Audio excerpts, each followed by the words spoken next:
Today, guys, we're talking about real estate here in the Pikes Peak region and the different types that you can find out here, as well as where you can find some of the more expensive and some of the less expensive areas. Stay tuned to the end and we'll talk all about it.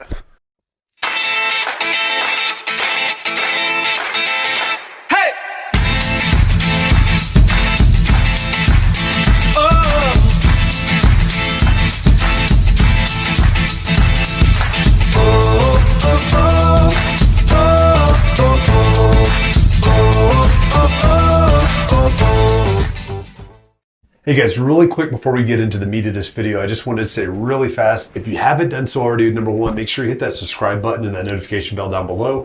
We put at least 2 videos out a week, and I want you to stay updated on all the new videos we have coming out about the area, so that way you can stay in tune to what's happening, things to do, and check out all the cool stuff out here. Also, I wanted to say, if you've got any questions whatsoever, please do not hesitate to call us at our team number, 719-266-2725. You can also email us at info@jdmret.net, and we will get back to you as quickly as possible. And that's any questions with anything whatsoever, whether it's real estate related or just coming out here to visit or moving to this area, anything you've got question-wise, or even if you've got something else that you want to just mention that might be a great video to be able to do that you haven't seen yet, please reach out.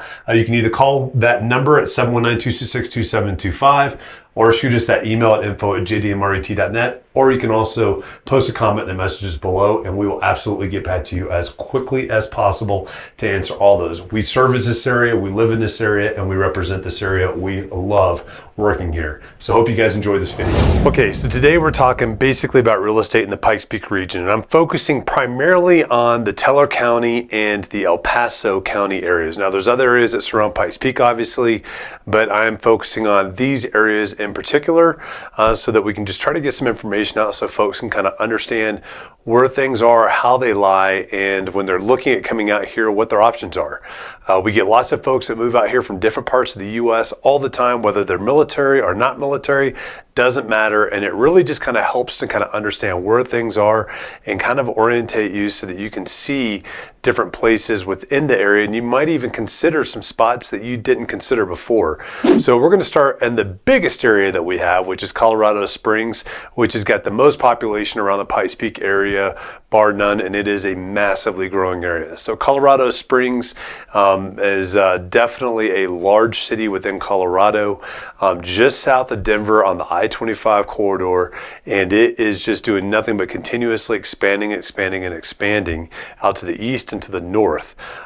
It goes all the way down to the south to the Fountain area and the Fort Carson area of Colorado Springs. You can also go down 115 on the west side of Fort Carson and continue all the way down into Pueblo County as well.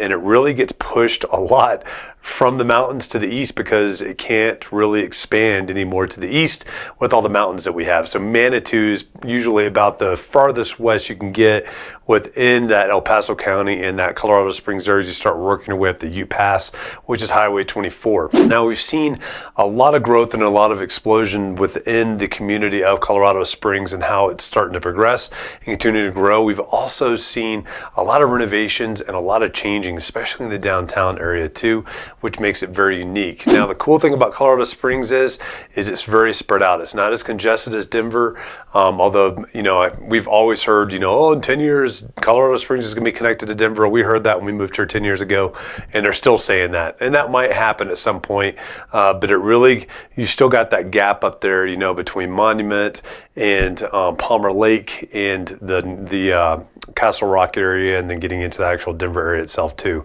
But they have completed the GAP project, which helps that north and south transition very easily.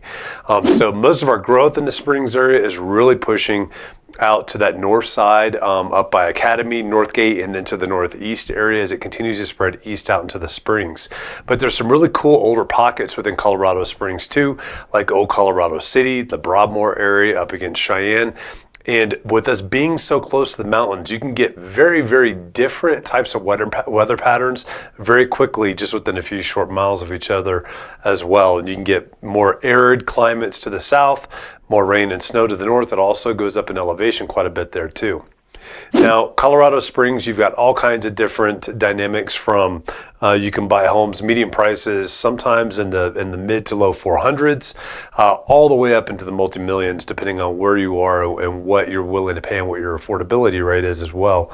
But we also have lots and lots of jobs out there that offer that really kind of compare very well to the homes that are selling out there. The only thing that I would say doesn't really do so well yet is the military BAH. They're a little slow in catching all of that up with the cost of living that's happening out here, with those cost of homes too. So just be prepared for that too. So, and then I'll continue into the west section up in the Teller County area. Woodland Park, which I'm sure a lot of folks have heard of, is a nice tiny little mountain town that's still within easy drive distance from Colorado Springs. And you're typically anywhere from 2,000 to 3,000 feet above Colorado Springs, living on the north side of Pikes Peak, and just get some gorgeous views and some awesome mountain style living without being too far away from Colorado Springs. Now, obviously, if you get up in the mountains, you've got a highly sought after area, that is going to be a little bit more expensive to live in, because you got that proximity of Colorado Springs. You got an easy commute if you're working in Colorado Springs, and so it just kind of helps with that back and forth on there and just maintain the stability within that climate too. We got a lot of second homes being bought up here, vacation homes that are being bought up here as well for different families, and a lot of folks that just do primary residence up there too. That's where I live, is in the Teller County area also. So two very big dynamics and two very big changes of what you can get up here too. So we've got everything both in the mountain communities and in the Colorado Springs area, from your normal urban type suburban areas where you've got homes real close to each other. We got townhomes, apartments, condos, all of that stuff that we've got in place. You can also be within walking distance of everything in downtown with all the great restaurants in Colorado Springs and all the different upgrades and renovations we've done with Widener Field down there as well. And those are typically going to be a little bit more expensive for what you're looking at down there also, as opposed to the other areas within Colorado Springs. And then, if you get further out, you can get some really nice mountainside homes that have great views to the east as well. Up in the Mountain Shadows area, the Broadmoor area, and get some beautiful views out to the east. And those typically get a little bit more expensive as we start getting up into those areas. And it's important to have an agent that knows and specializes in those areas too, because there's certain places that can have certain issues. We have had landslide issues in the history of Colorado Springs. There's actually some FEMA disaster zoning areas for those landslides that are down there in that area on that Front Range portion as well. And it's just important to make sure you've got that agent that's out there that can actually help you identify where those are and make sure that you are not buying in a place that's like that, or if you are, that it has been completely evaluated and is certified to be a safe area to live or a safe home to live in as well. Other important things you want to watch out when you're buying out here are just making sure you're getting proper inspections done when you're out here too, like sewer scopes. Those are really, really important, so you're not paying this massive repair bill for the sewer line going from the house to the actual street where it becomes public responsibility at that point. Those are big. Roof inspections are big too, because of the hail that we can get here as well, and that just intense sun that can kind of come down and just deteriorate things a little bit quicker.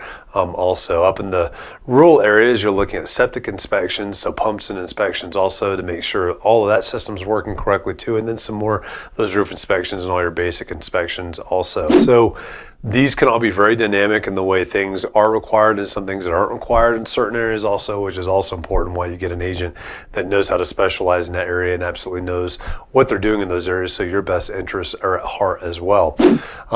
Cool things to think about too. We have lots of tourism that happens out here, not just people that just live and work out here. Lots of tourism. We got Garden of the Gods. We got the Broadmoor Resort that's down there that's super famous. Lots of really cool golf courses. Of course, all the hiking, mountain biking, all the wildlife that you get to see out here too. So those are things that absolutely draw folks in that want to come and see this area as well and enjoy it. Plus, we have an airport that can get you a lot of places for very similar price to what you're going to get at Denver Airport, with a lot less hassle as well, which is also something that folks love quite a bit. So, how could I forget this? We have lots of different rural type stuff out here too, with the farmlands and the horse properties out here as well. I'm a horse owner and have horse property myself, and it's just something that we love doing. We ride our horses quite a bit, so it's a cool thing to check out and to do, and it's a very, very cool place to own a horse, just with the amount of activities and things you could do on that side. If you're into rodeo, trail riding, showing, anything that you're doing, just having a companion horse also really, really, really fun place to do. And I'd love to answer any questions you have on that. So I hope that gives you a good idea of what availability we have for different things out here, and I can't wait to see you guys out here. All right, guys, I hope you enjoyed that video, and I just want to say again really quick before you send off the page, make sure you hit that subscription button and that notification bell down below.